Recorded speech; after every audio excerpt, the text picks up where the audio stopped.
안녕하세요. 김종업의 경제부동산입니다. 구독, 좋아요 부탁드립니다. 오늘은 여러분들에게 아주 중요한 정보를 제공합니다.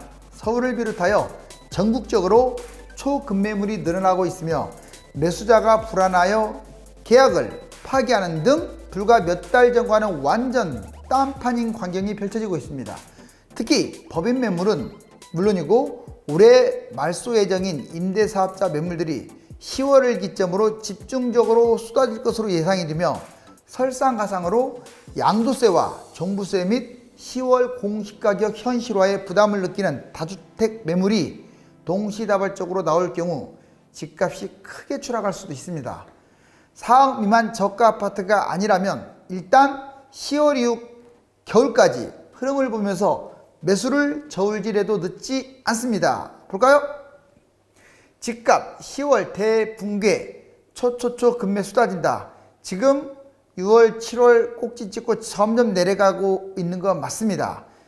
이제 추석까지는 제가 약간 강보합이 될 거라고 말씀드렸잖아요. 어디든지. 그런데 보합권에서 실질적으로 계속 맴돌고 있어요. 자, 그렇지만 이미 사실상 분위기는 꺾였습니다. 지금 겨울 변곡점 10월 이후에 이미 까치 위에 부자가 딱 있는데 이 아파트들이 있네요. 이제 추락하는 모양새를 한번 봐야죠. 자, 이건 좀 핵심 자료입니다. 중요한 자료인데, 자, 3억이란 돈이 있었다고 봐봐요. 2013년에. 지금 무주택자 나 망했네. 아, 누구 때문에 망했네. 뭐해서 망했네. 한탄하고 절규하고. 자, 진짜 절규할까요? 물론 세상 만사가 계획대로 가는 건 아니지만 여기 잘 보세요. 그 단계 아니에요. 여러분들 2006년, 7년에도 절규한 사람들이 있었고요. 그 전에 IMF 직전에도 절규한 사람들이 많았어요. 자, 제가 왜 이 말씀을 드리냐면 집을 안 잡았어도 기회는 계속 열리기 때문에 잘하면 다 한 번에 만회해요. 볼까요? 진짜로 그런지. 자, 2013년에 이제 3억이었는데 2017년 자, 문재인 정부 출범 때 엄청 뛰었잖아요. 집값. 이때 이제 4억 올라온 상황에서 4억으로 매입을 했습니다. 뭐를? 부동산을요. 그러면 지금 거의 7억대 했을 거예요. 맞죠? 제 말이 7억 갔어요. 그런데 이 사람이 팔겠습니까? 불안한데 그냥 끌고 갑니다. 언제 떨어지든지 간에 4.5억으로 떨어지는 건 맞아요. 거의 60% 떨어져요. 오른 가격이 60%예요. 그리고 결국 또 올라갑니다. 부동산은 우상향 맞아요. 이걸 의심하면 안 돼요. 제가 아무리 제목을 폭락적으로 많이 잡아도 부동산은 특히 수도권 서울은 우상향입니다. 아무튼 11억까지 갈 가능성이 커요. 즉 지금 7억짜리가 10년 후에 11억으로 간다는데 무슨 뭐 이게 엄청 폭등한 것도 아니에요. 결국 시세 차익은 자, 현재는 3억이고 약 이제 2029년에는 7억이 되는 거죠. 결국 떨어졌다 올라가기 때문에 생각보다 많이 뛰기는 하지만 그렇습니다. 그런데 지금 3억 갖고 있는 사람 보세요. 자, 그런데 도저히 참지를 못하고 이 7억에 매입을 합니다. 이제 이 사람은 4억을 이미 번 상태인데 이 사람은 번 상태가 아니잖아요. 그러면 이제 대략 뭐 한 3, 4년 후에 떨어지면 4.5억 똑같이 이제 떨어지는 거잖아요. 이렇게. 그럼 이 사람은 7억에서 4.5억으로 해서 얼마가 손해보는 겁니까? 거의 2.5억 정도를 그냥 날려버리는 거죠. 뭐 더 날릴 수도 있고. 그렇지만 이때 팔고 끝나면 망하는 거예요. 그렇지만 계속 보유하게 되면 결국은 11억으로 가요. 예, 그래서 4억의 시세 차익. 냉정하게 말하면 이 고점에 잡아서 이 기간이 거의 10년 가까이 되다 보니까 이거 찹부 떼고 나면 한 3억 정도 벌겠죠. 물론 지금 잡아도 10년까지 내다보면 3억 번다 이 말이에요. 결론적으로는. 그런데 본인이 이 하락 때 이 고통을 엄청난 고통을 이겨내야겠죠. 자, 이제 지금 잡았을 때의 고통과 이익을 말씀드렸고요. 그러면 이제 내가 3억이 있다. 그냥 뭐 얼마가 되든지 간에 나는 기다려버리겠다. 3억 매수 안 합니다. 그래가지고 뭐 언젠가는 떨어지겠죠. 그럼 얘 4.5억으로 떨어지잖아요. 이때 잡았다. 그냥 2024년에. 그러면 11억. 6억 5천의 시세 차익. 결국 보면 지금 잡아가지고 정말 부러웠잖아요. 지금 잡아서 오르락 내리락 하면서 자 7억을 번 사람이나 지금 아예 바닥장에서 좀 기다렸다가 2024년에 잡아서 한 사람이나 차이가 별로 안 나요. 오히려 이 사람은 기회비용을 또 이자라든가 이런 것들을 냈기 때문에 오히려 이 바닥장에 매수한 사람하고 큰 차이가 없습니다. 이 바닥이 그래서 중요한 거예요. 물론 그 바닥이 언제 오느냐 이걸 잘 따져야겠죠. 한 번은 옵니다.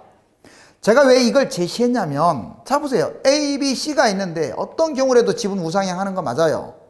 그런데 지금 집 못 잡아갖고 저 사람보다 4억이나 거의 내 자본이 더블이나 차이가 났다고 해서 그 이상 차이 났다고 해서 절망하지 말라고요. 기회는 와요. 그러면 결국 이렇게 똑같아지는 겁니다.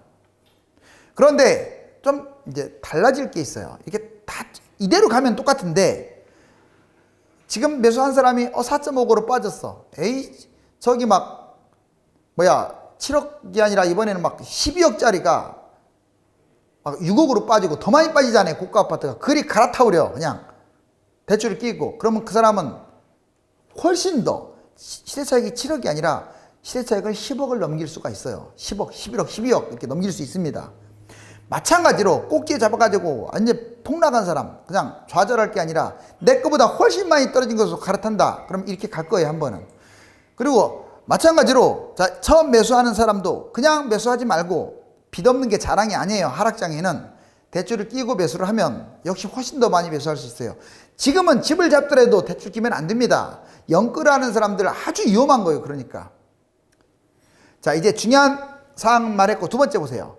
여러분들 이거 주식이나 부동산이나 이렇게 가요. 보통 현명한 투자자, 기관 투자자, 대중 참여 순으로 이렇게 가는데, 자, 자산 가격 이륙, 1차 현금화, 언론 보도가 막 증가하겠죠. 이제 열정 불타오릅니다. 집값이 뛰면서 또는 주식이 뛰면서 탐욕, 환상, 이제 새로운 논리가 탄생돼요. 이제 2600 전고점을 찍었으니까 다음 코스피는 뭐 3000이 간다는 둥, 4000이 간다는 둥, 뭐 PIR 들먹거리면서. 그런데 빠지면 조금 약간 움찔했다가 다시 또 올라가니까, 아, 그럼 그렇지. 현실을 부정합니다. 결국 올라간다. 그런데 추가 빠지면 공포, 그 다음에 나중에는 투매, 결국은 밑바닥까지 빠지면 포옥이 좌절이 돼요. 이제 정상화 과정을 겪는데 재밌는 게 가르쳐 줄게요. 자, 자기가 이 꼭지에서 매수를 했어. 그러면 이렇게 주식이든 부동산이든 사람 심리가 본전치기 하면 이게 웬 떡이냐고 팔아버려요. 그런데 이제 주식은 좀 별개지만 부동산 같은 경우는 특별히 위치가 떨어지는 곳 아니면 신고가 찍고 이렇게 가는데, 이때 팔아요, 겨우. 이제부터 먹기 시작하는데. 자, 아무튼 부동산으로 따지면 2013년이 여기고요. 2015년은 이 정도, 2017년 문재인 정부, 자, 이때 이렇게 폭등했죠. 현재 지금 원 치는 곳이 이 원이 지금 현재 상황이에요. 2020년.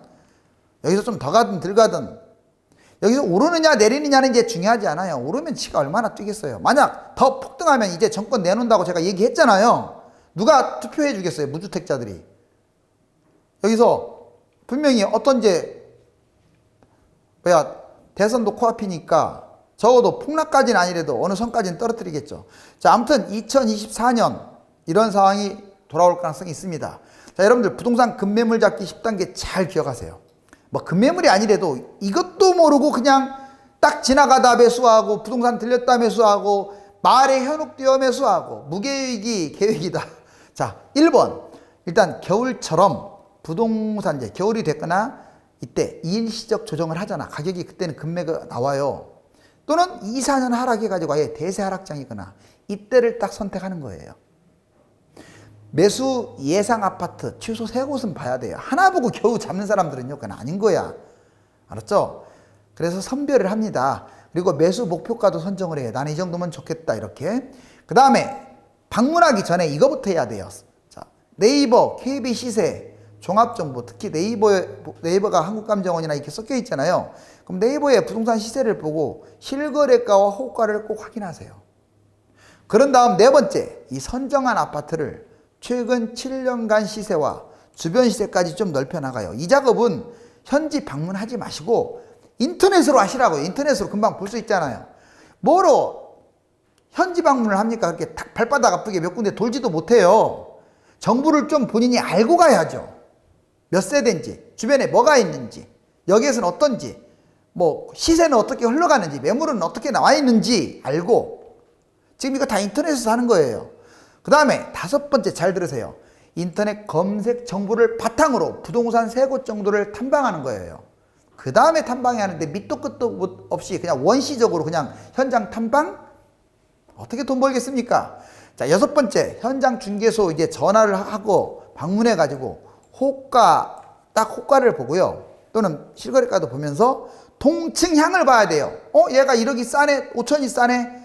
여러분들 아파트마다 다 다르지만 이게 동층향에 따라서도 5천, 1억이 벌어진단 말이에요. 그걸 조금만 보면 알 수 있는데, 자, 그래서 세 군데 방문하는 거예요. 그 다음에 지도상으로 매물 여건도 이미 딱 볼고, 이제 부동산 중개소 가면은 지도 쫙 있잖아요. 거기서 한눈에 보이네요. 물론 사전에도 또 지도 파악하고 가고. 자, 그런 다음에 아파트를 직접 들어가야겠죠. 이제 내부 실내 구조도 봐야겠죠. 리모델링이 돼 있는지 안 됐는지, 깨끗한지 더러운지. 첫 방문 시 매수하는 건 금하세요. 이거 지금 하나밖에 딱 없습니다. 이게 유일하게 나온 매물입니다. 중개소는 항상 그래요. 지금은 더군다나 하향 추세인데, 지금 아직도 댓글, 지금 어디가 떨어졌어요? 나 좀 알려주세요. 자, 그런 사람들은 무주택자가 아닙니다. 유주택자가 집값, 수리수리 마수리, 자, 수수리 사바 해가지고 막 집값 올라가기를 주문하는 거야, 주문. 가격을 낮게 받쳐놓고 나오세요. 첫 방문 시 매수하지 말고. 아홉 번째, 정보를 통합 정리하세요. 딱 집에 와가지고. 그런 다음에 중개소에게 이제부터 연락만 하면 되잖아요. 또는 방문해도 되고, 두 번째로. 그러면서 부동산 흐름과 주간 부동산 시세 나온다고 하잖아요. 이걸 보면서 금매, 자, 이 정도면 됐다 하면 매수하시라고요. 꼭 2, 3년, 4년 그때 바닥을 잡지 마시고 올 겨울이라도 많이 빠지면 잡으시고, 아니면 뭐 빠진 게 없다면 더 빠진 것 위주로 하고, 아니면 기다려야겠죠. 특히 강남 같은 경우는 올 겨울에도 많이 빠질 가능성이 있으니까 판단하시고. 부동산 임장 중개소 방문 질문 리스트. 그럼 부동산에 들어가면 꿀먹은 벙어리가 되지 말고 이 정도는 좀 기억하세요. 요즘 이 동네 분위기 어떤가요? 투자자가 많은가요? 실거주자가 많은가요? 금매 있나요? 전세 매물이 몇 개 있나요? 전세는 잘 나가나요? 이 지역 전세 성수기, 비수기는 언젠가요? 이 지역에 혹은 이 아파트 사람들이 선호하는 이유는 왜 그럴까요? 이 지역 사람들은 주로 어디로 출근하죠? 무엇을 타고 출근하죠? 지하철역은 얼마나 걸리나요? 로얄동 로얄라인이 어디고, 제가 살려고 하는 건 어떤가요? 이 동네 상권 학원가는 좀 어떻죠? 선호하는 학군은 어딘가요? 이 지역에 호재는 뭐가 있을까요? 앞으로 공공아파트 분양권 프리미엄은 얼마나 붙었을까요? 재개발 재건축 사업은 잘 진행되는가요? 이 지역에 혹 이 아파트를 어떻게 보시나요? 지금 사도 될까요? 사두면 오를까요? 어떤 것이 중에서 나을까요? 이 시점에서 누가 더 금매인가요? 바로 이런 질문 리스트를 가지고 가셔서 좀 질문하면 좀 더 구체적이 되잖아요. 그 일대 중개소 사장님들은 잘 알기 때문에 그래도 이런 구체적 질문에 대해서는 바로바로 잘 대답을 해드려요. 자, 여러분들, 부동산에서 투자 요건 갖추기는 부동산 사이클입니다. 부동산은 4년 단위로, 즉 3에서 5년 규칙적으로 폭등락을 해요. 그런데 이번에는 문재인 정부 때는 7년까지 폭등을 했죠. 2002년에서 5년 폭락, 2006년에서 2009년 폭등 4년 단위예요. 2010에서 13년 폭락 4년 단위, 2014에서 20년까지 폭등을 했으니 뭐 아직 20년이 끝난 건 아니지만 7년째 폭등하고 있어요. 자, 이제 예상을 해보겠습니다. 2021에서 24년 약 4년간 폭락, 2025에서 2029까지 약 4년간 폭등, 물론 5년, 6년 폭등할 수도 있고 그래요. 자, 이 사이클 꼭 이걸 명심하라는 얘기보다 이걸 참조하시라고요. 아, 부동산이 이렇게 올랐다 떨어졌다 하는구나. 계속 뛴다고 여기는 사람은요, 진짜 ABC도 모르는 거예요. 자, 그 다음에 부동산 시세라는 게 있습니다. 부동산 시세는 100% 다음 세 가지로 구분이 돼요.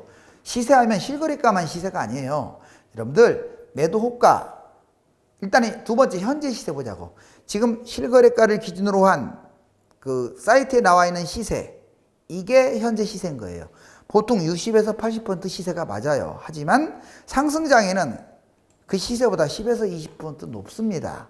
이게 호가인데, 이거 호가 잘못 잡으면 독박 쓴다고 했죠. 그 다음에 그러니까 호가 지금 서울 많이 내려갔어요. 솔직히 8월 달에 잡는 사람, 9월 달에 잡는 사람보다는 지금 8월 달에 잡는 사람보다는 지금 잡는 사람이 더 싸게 잡아요. 물론 저가 아파트는 좀 예외지만. 그 다음에 매수 호가 볼까요? 초급매 10에서 20%. 하락장에는요 1층 하한가 밑으로 빠져버려요. 뭐가? 로얄층이요. 그러니까 지금 상승장하고는 완전 반대죠. 그래서 이 매도가 현재 시세, 매수가가 합쳐서 100이 되는 거지, 무조건 지금 나와 있는 시세가 시세다 이렇게 생각하면 안 돼요. 부동산 투자 우선순위, 폭락장이 오면 이 순서로 하세요. 재건축 기대주가 1위예요. 1위. 뉴타운 기대주가 2위에 왜? 새 아파트 기대주니까 이게 많이 가는 거예요. 재건축 이미 됐고 분양을 했고 뉴타운 이미 분양했고 하는 것들은 별로 못 가요.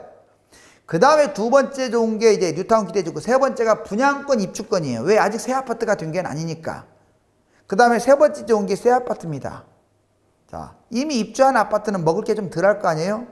자, 그 다음에 다섯 번째 기존 아파트, 그리고 아파트가 아닌 것은 아예 보지도 말고, 아파트가 아닌 것도 빌라 오피스텔은 재개발 보통 하잖아요. 그런 것들은 뭐 관심 가져야겠죠. 청약은 시기적 개별적으로 투자성이 크게 차이가 나요. 지금은 서울 당첨 가점이 62점일지 몰라도 집값이 2년만 빠지면 30점도 돼요. 30점도 20점대도 될 수 있어요. 아마 3기 신도시라든가 수도권 집값 1년만 빠져도 지금 40점대 가점이 60점 정도로 보시면 돼요. 이건 자꾸 바뀌는 거예요. 실거주도 폐지될 수 있고요. 항상 열린 가슴을 가져야지. 지금 시각으로 모든 걸 보려고 하면 우물 안의 개구리죠. 자, 하락장 극대화 매수 조건 뭔 말이냐. 일단 돈이 있어야 돼요. 현금이 있어야 하거나 하면 전세비가 있거나 했어야 돼요. 부동산에 다 묶여있는 사람들은 갈아타기를 생각해야 하고, 그 다음에 대출을 최대로 끌어들이는 게 좋습니다. 물론 본인이 감당도 못할 정도로 끌어당기라는 게 아니에요. 하락장 말하는 거예요. 갭 투자를 활용하는 것도 괜찮아요. 지금 갭 투자는 안 좋죠. 집값도 많이 뛰는데 뭔 갭 투자를 하고 증여를 합니까? 하락장 해야지. 하락폭이 큰 매물을 잡으세요. 웬만하면 초급매 매수하시고요. 재건축과 뉴타운 기대주가 오히려 많이 떨어져요. 갭 차이가 크니까. 갈아타기를 활용하시고, 평형별로 이 평형이 특별히 더 많이 빠졌네 그러면 그걸 사세요. 그리고 상대방이 좀 안 좋은 조건, 예를 들어 이혼을 했거나 사업에 실패를 했거나 또는 자기 걸 싸게 던지고 강남으로 가고 싶은 사람들은 싸게 던져버린단 말이에요. 그런 걸 잡거나 경매다 상황에 놓였거나 이런 것들은 특별히 싼 매물이 드는데 주로 하락장이 많아요. 이 네 가지 기억하시고, 자, 이번에 부동산 매매 시 종합점검, 자, 대중심리, 시세 흐름, 지역가치, 수요와 공급, 정부정책, 미래호재, 부동산 유형, 아파트 유형, 경제 관련, 아파트 가치, 평형 가치, 세부 사항은 오른쪽에 있죠. 이걸 참조해서 종합적으로 판단해 가지고 매수하는 거지, 그냥 거기가 뭐 호재가 뭐 있습니까? 뭐 이 아파트 삘이 온다 이런 쪽으로 매수하시면 안 돼요. 자, 그 다음에 9월 7일, 자, 어제자 이제 시세 흐름 한번 KB하고 한국감정 보자고. 한국감정은 먼저 KB, 자, 매매 우위 지수 보자고요. 여기 두 개는 다는 KB입니다. KB 매입 지금 여기 100인데, 자, 이번 주 9월 7일이라고 써 있죠. 처음으로 96점이, 여러분들 154.5, 7월 달에 154.5까지 갔던 게 급추락하고 있어요. 심리가 100 밑으로 내려갔다는 것은 이제 급매가 더 나오고, 자, 여러분들 이 시점에서는 이제 실거래보다 싼 매물들이 나온다 이거예요. 물론 아파트마다 달라요. 경기도는 아직 좀 시간이 많이 흘러야 할 것 같고, 강남은 이미 거의 변곡점인 것 같고, 자, 서울은 강남보다는 조금 더 위에 있는 것 같고, 아무튼 그래요. 100 밑으로 떨어졌고, 수도권 보세요. 여기 전국 5대 광역시 해가지고 지금 계속 하향 안정세를 취하고 있죠. 자, 여기 한국감정원도 보면 3주째 그냥 0.01. 자, 지금 강보합에서 머물고 있습니다. 여기서 아마 추석 때까지는 이렇게 갈 가능성이 커요. 출렁출렁. 크게 안 빠집니다. 그런데 거래량, 제가 제목을 10월 분기라는 말은 상당히 의미가 있어요. 거래량도 보세요. 확 줄었죠. 자, 그 다음에 아파트 매매 가격 지수, 역시 아까 말씀드렸지만 한국감정원, 자, 0.01. 그런데 강남은 계속 3주째 0.00이고 전국도 지금 조금씩 내려가고는 있어요. 자, 하지만 수도권, 경기도, 인천하고 전국 단위는 좀 아마 늦가을 또는 겨울에 빠질 가능성도 있습니다. 왜? 상대적으로 저평가니까. 여기 보시면, 자, 서울 보세요. 까만 거. 지금 여기 붙었죠. 그 다음에 수도권 보세요. 더 위에 있죠. 전국 거의 비슷하게 있죠. 그러니까 얘는 이렇게 내려가면 얘도 따라 내려가긴 하겠는데, 얘가 이 정도 선에서 머뭇거리면, 마이너스 선에서, 얘는 강보합이나 또는 상황에 따라서 보합이나 강세나 또는 마이너스 이렇게 될 수도 있고, 즉 서울은 좀 늦추고요. 매수 타이밍을. 경기도나 이런 데는 아예 그냥 겨울이라든가 싸게 잡을 생각 없다면 저가 아파트는 빨리 잡는 게 좋습니다. 여기 아까 매수의 지수 96으로 떨어졌다고 제가 아까 얘기해줬죠. 서울 100 밑으로 지금 추락이 하고 쭉 내려왔어요. 여기 보시면 쭉 아까 날짜별로 나오죠. 지금 6월, 7월 어떻습니까? 6.17 대책 나온 이후로 막 날아가고 있죠. 날아가고 있어요. 서울 전체 보시면 154.5까지 뛰었다가 지금 96.2로 내려온 상태인데 심리는 상당히 중요하거든요. 이건 또 이렇게 가면 거의 이대로 가요. 여기에서 막 폭등하고 하는 경우가 없습니다. 그런데 강남과 강북을 상대적으로 비교해 봤더니 자, 강남 95.4, 강북이 97.0. 왜? 강북이 아직은 집값이 싸다 보니까 이제 강북이 저가 아파트들이 좀 더 늦게 빠진다는 신호예요. 자, 여기 북적이던 부동산 카페도 발길뚝 또 하락 징후는 여러 가지가 있습니다. 자, 각종 부동산 카페들 많잖아요. 보통 집값이 뛴다 하면 막 사람들이 몰려드는데 여기 보세요.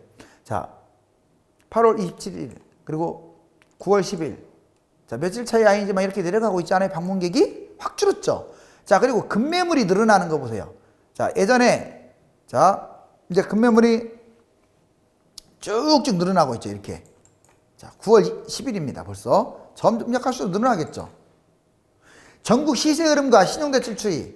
아직도 1등은 세종입니다. 그래도 상승률이 저번에 2점 몇 가지 올랐다가 0.47. 조금 조심해야 할 것 같아요. 지금 행정수도 제가 보기에는 부정적이거든요. 자, 그리고 두 번째 대전 0.31. 그 다음에 뭐 대구라든가 충남이라든가 경기, 부산 이런 데입니다. 서울은 거의 전남과 정남, 충북, 제주 이런 데와 더불어서 완전 이제 보합권. 서울이 무너지면요 다른 곳들도 다 따라간다고 보시면 돼요. 시간 차이가 있지. 참 카카오뱅크, K뱅크 여러분들 이거 신용대출 이거 지금 정부가 이번에 단속 들어간다고 하잖아요. 역시나 그렇죠. 대출이 너무 많아요. 여기 보세요. 14조 7천억이 뭐고 1조 8천억이 뭡니까? 자, 여러분들 스탑하라고 했죠. 부동산 매수. 내 집 마련을 하지 않는다면 영원히 가난의 대물림을 피할 수 없으며 부동산 매수 타이밍과 입지 선택도 제대로 해야 합니다. 김종갑의 뜨거운 유튜브 김종갑의 성공재테크를 검색해서 구독 부탁드립니다. 유료 상담을 받고 싶은 분들은 네이버와 다음 1000만 명 부동산의 꿈카페에 들어가서 전화번호를 보고 전화 주시기 바랍니다. 감사합니다.